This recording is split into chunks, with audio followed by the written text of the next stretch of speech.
two-time champ Glen Meece. Riga's going to get us started off here on the left lane. He has been hot today, posting some pretty good numbers. I think he has over 500 for 2 games, doesn't he? 507. Start this one off right with a strike. That's the way to do it. If you're going to unseat a king, you want to issue a challenge on your very first delivery, and that he does. There you're looking at Mr. Joe Minster. Does such a fine job writing for the Hamilton Journal. Glen Meece going to try to answer that strike. Somebody ought to answer the phone. Yeah, I hear that.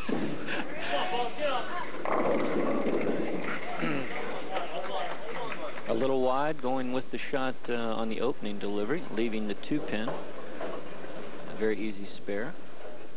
One thing he did not want to do was run high, and he went with his instincts and trusted the ball. There you see it. That's the 2-pin sitting there all by itself. Yes, indeed.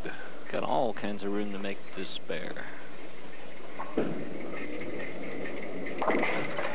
used a good bit of that room on that one.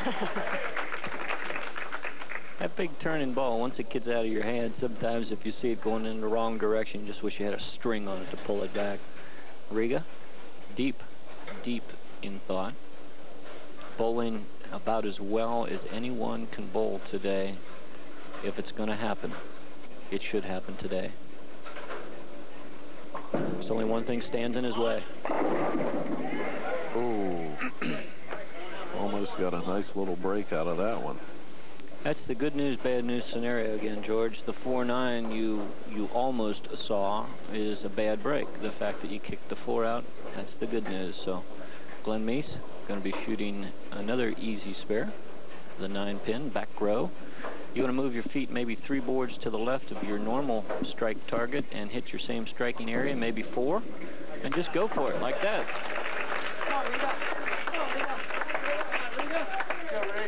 Glen Meece with a couple of spares up, and Riga Kalfas working on the strike in the first. 507 through the first 2 games for this young man. Riga last year was king, I think, about 6 weeks in a row. No, it was 8 times in a row in '88. It's a good year for Riga. Come on, buddy. Come on, Riga. A double to start this one off. Let's take a look at his eyes, and his eyes tell the story before the ball's even thrown. Look down at that target. Don't take them off the target until the ball is gone. Then you can be an observer and watch the 1-2 become history.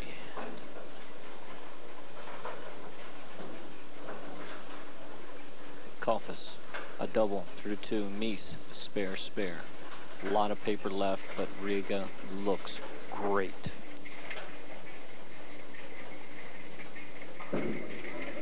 In the third. Crossing over a little bit.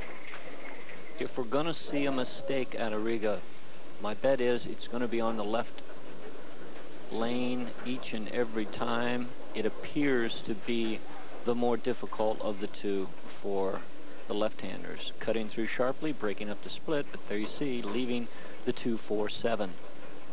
We've told you how to make this one. How do you make it, George? Huh? Were you paying attention? Yes, I was.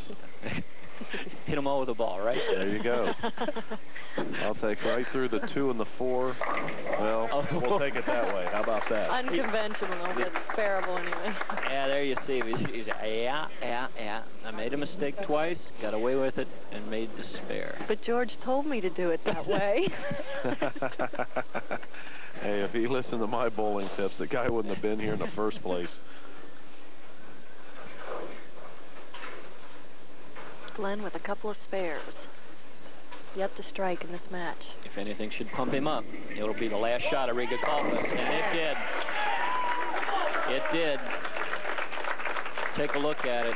Your seemingly perfect opponent makes a mistake. What are you going to do? We got to get this one. Yeah, take it out of here. There you see it. Meece trailing, but with a very, very important strike up, can cut the deficit back once more. He's re-racking on the left lane. Again, if he sees a pin off spot, you are allowed to do that. New ball that he drilled up last week and won last week's show with. Still appears to be doing a fairly decent job this week. So's the batting glove. The batting glove is back. Let's see if his strike comes back. He tugged that ball. Oh, right. He tugged the heck out of that ball, and I'll tell you what, bad shot, maximum reward. All we can say is thank you. Take a look at it. We show you the good ones. We'll show you a lousy one, too. He knows it's high. Head pin straight back. 2 and the 3 go to their respective sides. We're looking at a 10 pin. We are looking at a strike. Come on, Riga. We're looking at another strike by Riga Kalfas here in the 4th.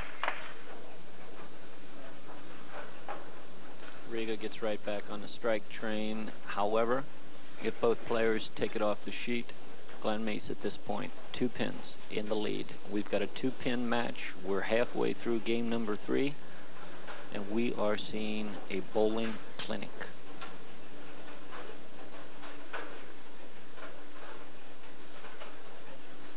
Riga now up in the 5th, back on that left lane.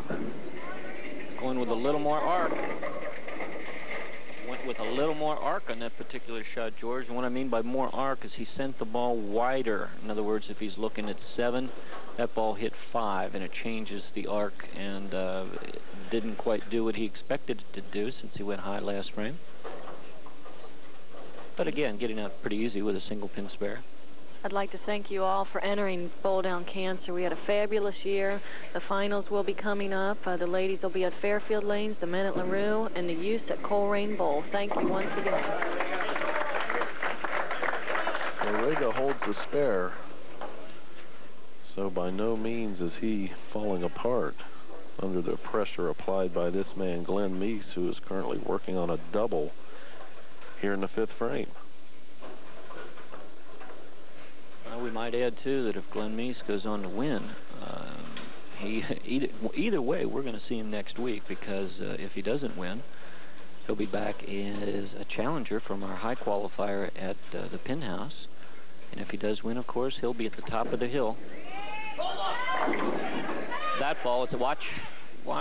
Oh, at the top of the hill. A couple of wiggles, a couple of taps, and the kind of shot Glen Meece expects to carry. Watch it on the replay. The big cranker, the torquer, expects this shot when he throws it like this. He knows it's in the area. Head pin goes to the wall. That's the head pin coming across, and then ordinarily it would have taken the 10 out, but there's a little blocker laying there. Changes balls. Cross lane for the spare. got it. He doesn't show any mercy on those pins when he goes after them on the spares. Again, the highest miles per average guy that we've had on the show in a long time. Glen Meece just rears back and lets it fly. The only other guy that I can remember that threw with this velocity was John Gant, and John Gant has since moved out of the city. For those of you that wonder why you haven't seen him for the last several years on the show, he is no longer around here.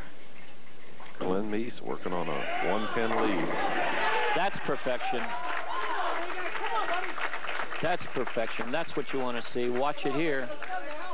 You've seen his buddies in the back pumping him up, and you're going to see a stone cold perfect strike. 1-3 pocket. Perfect amount of deflection. 8 pins the last one out, but there was no doubt about it. There's Glen on his perch, looking for Riga to answer the call. Near disaster. A great, great break for Riga on the lane that he's been targeted. Watch it on the replay. The ball cuts through sharply right here.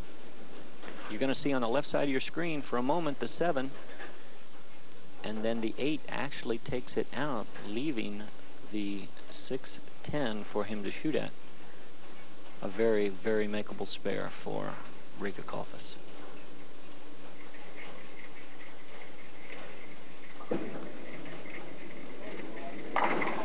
Hammers it. A close match. You wanted it. We've got it for you. 3 pins. Glen Meece in the lead, but the big, infamous strike in the 6th. Riga Kalfas not going to fold under the pressure. He's looking up at the score sheet, just trying to get a good feel for where he's at, but he knows that from here on out, he needs to strike. 3 pins difference, but of course Glen does have that strike advantage.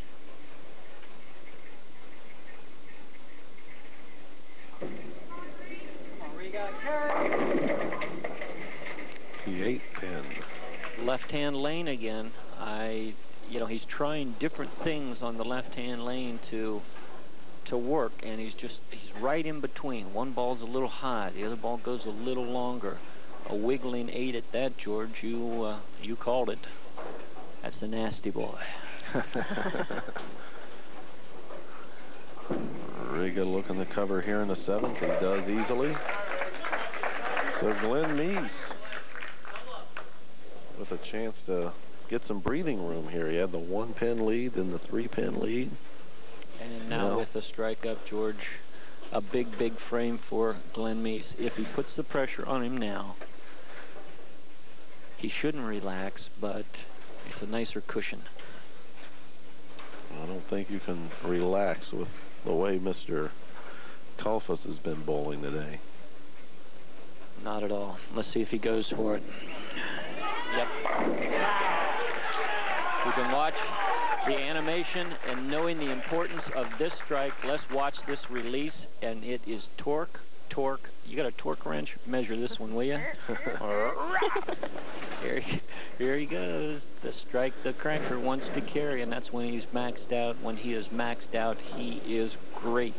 And that was a great shot. Again, the left-hand lane re-racking. Seeing some pin off spot that he doesn't like.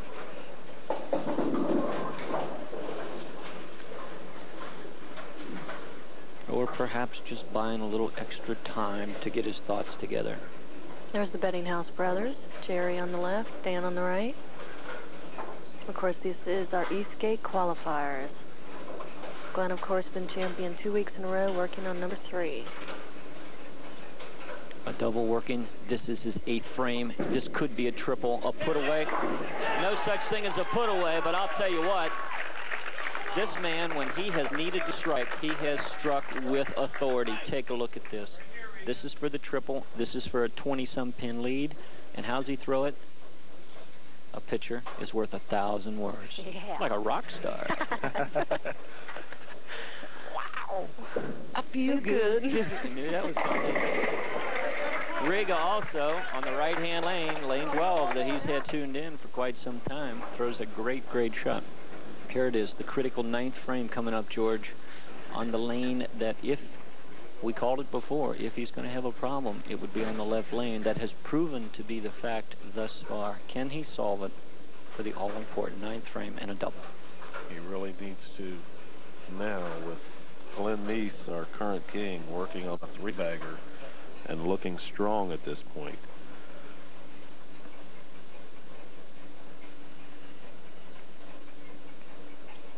Glen on the familiar perch knows what this shot's all about. Going to a ball change. Let's see if it's a good change. You bet. You bet. I tell you, look at him shooting himself. Don't do that, Riga. He made a change in his equipment to compensate for the difference on the lane. Great. I mean, that's years of competition that teaches you to do that in a critical situation. You can only hope that he didn't make the change too late. Well, his motion there with the cocked finger to the forehead, oh no, don't do it, indicates that he feels he did make the change too late, which tells me that he feels that his competitor, Glen Meece, will answer the call one more time. Glen Meece can close it out with a 258 if he goes all the way here in the 9th and 10th. Riga can finish with a 234. So we're not out of here yet.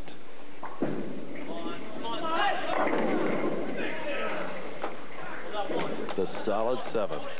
That would have been what could have been the put-away shot, but not the case. The 7-pin stands in the way. Watch it here. He goes with a little more speed, a little wider, trusting his game the way he should, but the 5-pin gets blocked out. The 4-pin does not have enough on it to take the 7 out. He was giving it a little Don Scudder shuffle over there. Did you see that? He was. I give the ball about a 5 and the move a 7, you know. Again, he hammers away at the single pin.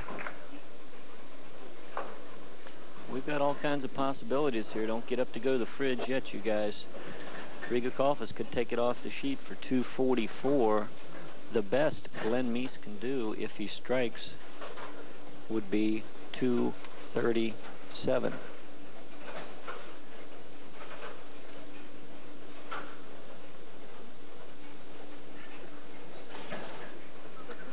Well, Glen Meece getting his act together here in the 10th frame, taking his time. Well, he wants that 237, and he wants it big time, and to get there, he has got to throw the first one in the 10th. Going for another reset here, which is about the 3rd time this game, I believe. And look at him talking to himself. I can't read these lips.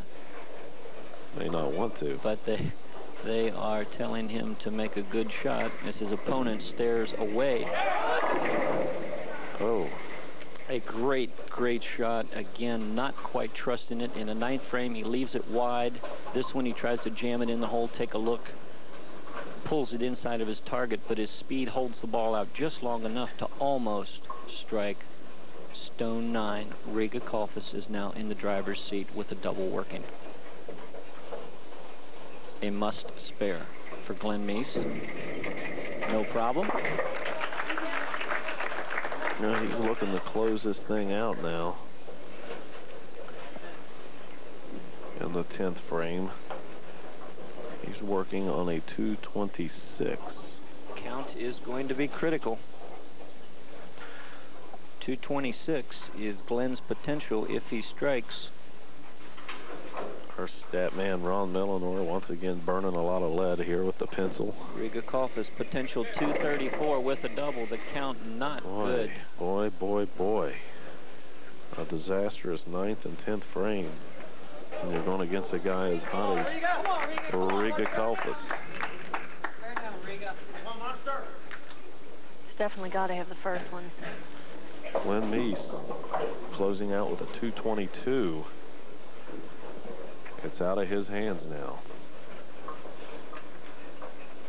No, I'm telling you, 9, unless my calculations are wrong, 9 spare strike.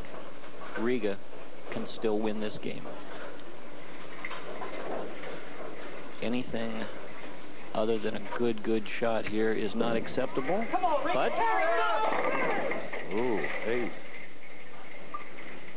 oh my, there you see him looking over saying, what in the world do I have to do here after bowling so eloquently the first 2 games and then coming back and struggling here in the championship match against Glen Meece.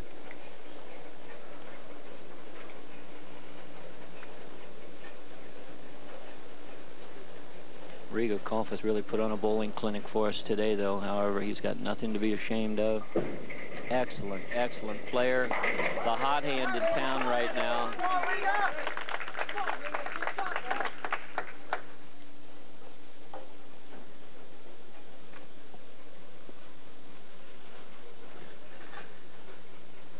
Staring intently at the scoreboard.